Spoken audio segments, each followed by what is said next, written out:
Մենք չենք աշխատում այն ուղղությամբ, որ կայանատեղիները շատացնենք, քանի որ դա բերում է մեքենաների շատացման եւ խցանումների շատացման։ Բայց մեքենաները արդեն շատ են։ Արդեն իսկ շատ են։ Դրա համար մենք աշխատում ենք այլ ուղղությամբ մեքենաները քչացնելու։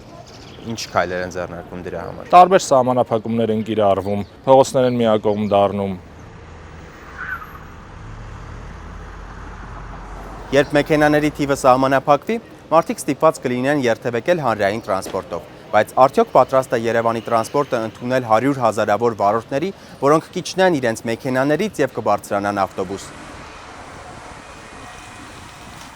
Ինչպես այն ժամանակ օրինակ գազելներն էին, հիմա էլ ավտոբուսները էլի լիքն են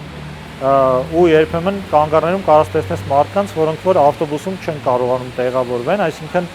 բոլոր այն վարորդները, ովքեր որ այսօր օգտվում են մեքենայից եւ տեղափոխում են ուղևորներ, եթե սկսեն օգտվել հասարակական տրանսպորտից, ուղղակի կոլապս կլինի։